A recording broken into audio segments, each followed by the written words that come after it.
नमस्कार। आज देश की तमाम फटाफट खबरों में आपका स्वागत है। खबरों के लिए आप हमारे चैनल को सब्सक्राइब कर सकते हैं, वरना दिन भर आप दूसरे चैनलों पर फालतू की खबरें तो देख ही रहे हो।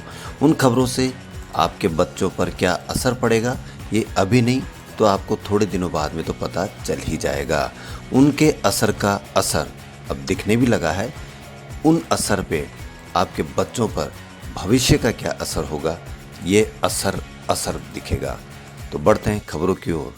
कांग्रेस के वरिष्ठ नेता शशि थरूर मंगलवार को उस वक्त फिल्मकार और अभिनेता अनुपम खेर के निशाने पर आ गए जब उन्होंने द कश्मीर फाइल्स फिल्म के सिंगापुर में प्रतिबंधित होने का उल्लेख किया।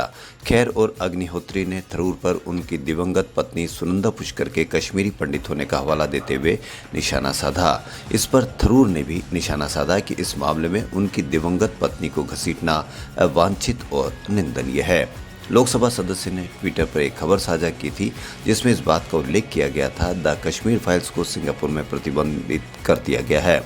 इस पर फिल्म के निर्देशक विवेक अग्निहोत्री ने कहा कि सिंगापुर दुनिया का सबसे प्रतिगामी सेंसर है।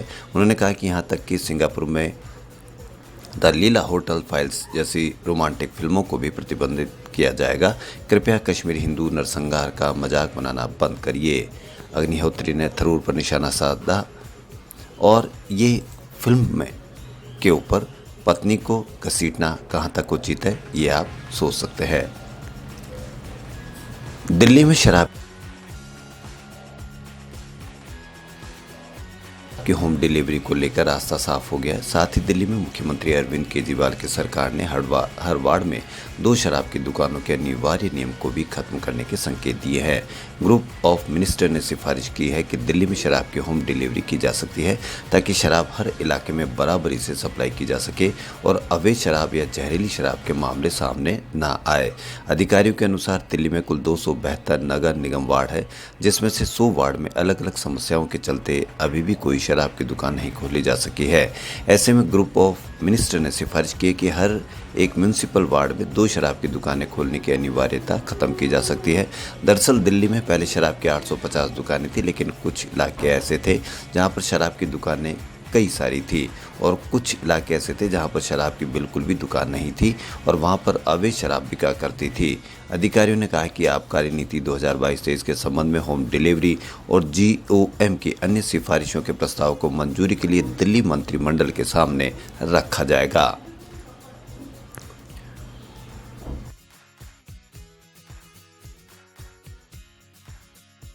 आंध्र प्रदेश में आसानी तूफान को लेकर रेड अलर्ट जारी कर दिया गया है, जिसके बाद मौसम विभाग ने तेज रफ्तार से हवाएं चलने की चेतावनी दी है।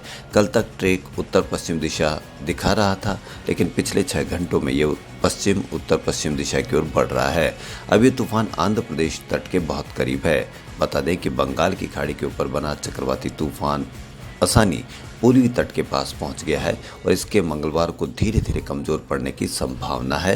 हालांकि चक्रवात के कारण 105 किलोमीटर प्रति घंटे की रफ्तार से हवाएं चल सकती है। भारतीय मौसम विज्ञान विभाग ने कहा कि चक्रवात की गति सुबह 5 बजे किलोमीटर प्रति घंटा थी, जो 25 किलोमीटर प्रति घंटा हो गई है।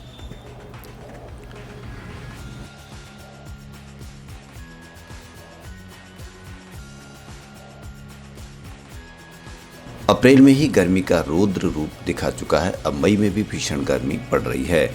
मई के पहले सप्ताह ने ही ऐसे तेवर दिखा दिए हैं। पूरा राजस्थान तंदूर सा तप रहा है। पिछले सालों में मई महीने में राजस्थान के चूरू और फलोदी का तापमान 50 डिग्री सेल्सियस का रिकॉर्ड भी तोड़ चुका है। इस महीने की शुरुआती पारा इतना धमाकेदार रहा है कि अंतिम दिनों तक कुछ जिलों में पारा 50 के पार होने की आशंका बन गई है। पिछले 1 सप्ताह के तापमान का ऑडिट करें तो सूरज का कहर साफ नजर आ रहा है। राजस्थान का एक भी जिला ऐसा नहीं है जहां तापमान 40 डिग्री सेल्सियस तक न पहुंचा हो। वहीं बांसवाड़ा 47.2 डिग्री सेल्सियस का आंकड़ा छू चुका है। 7 में से 6 दिन ऐसे रहे जब बांसवाड़ा समूचे राजस्थान में सबसे गर्म रहा।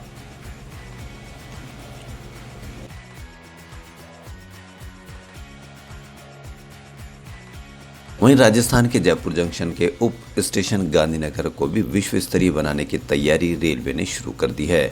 डीआरएम ने बताया कि मुख्यालय के साथ तालमेल कर रहे हैं। सीपीआरओ कैप्टन ने बताया कि रेलवे ने 180 करोड़ रुपए के टेंडर किए हैं।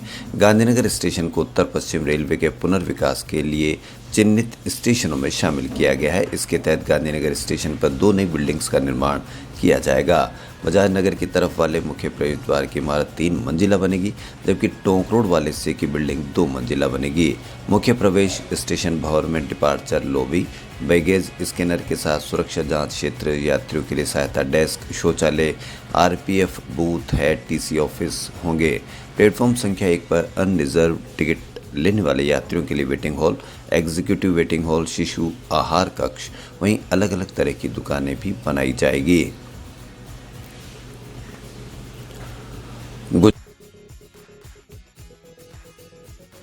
गुजरात में चुनाव अभियान को तेज करते हुए कांग्रेस नेता राहुल गांधी मंगलवार को गुजरात पहुंचे। या उन्होंने आदिवासी बहुल दाहोद में आदिवासी सत्याग्रह रैली को संबोधित करते हुए कहा कि मोदी जिस गुजरात मॉडल की बात करते हैं उसमें 2 भारत है, एक आम लोगों का, दूसरा अमीर लोगों का।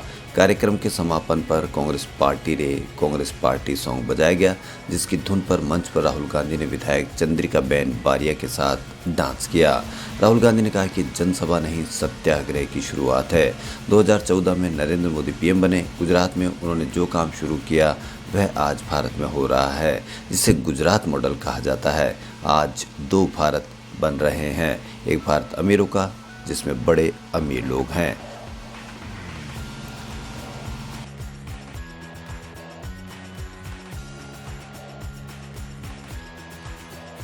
साल 1998 का था।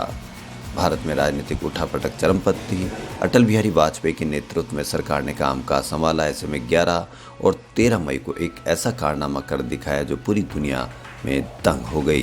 राजस्थान की पोखरण फील्ड फायरिंग रेंज में खेतोलाई गांव के पास कुल 5 परमाणु परीक्षण किए गए। यह सब इतना गुपचुप हुआ कि पूरी दुनिया के परमाणु संयंत्रों और सैन्य गतिविधियों पर सैटेलाइट से निगरानी करने वाला अमेरिका भी दंग रह गया था। इन टेस्ट के बाद वाजपेयी ने कहा कि आज 15:45 बजे भारत ने पोखरण रेंज में अंडरग्राउंड न्यूक्लियर टेस्ट किया। वह खुद धमाके वाली जगह पर गए थे। पूर्व राष्ट्रपति एपीजे अब्दुल कलाम ने टेस्ट के सफल होने की घोषणा की थी। कलाम ने एक इंटरव्यू में बताया था कि उस समय भारत पर अंतर्राष्ट्रीय दबाव काफ़ी ज़्यादा था, लेकिन तत्कालीन पीएम वाजपेयी ने तय किया था कि वह आगे बढ़कर परीक्षण करेंगे।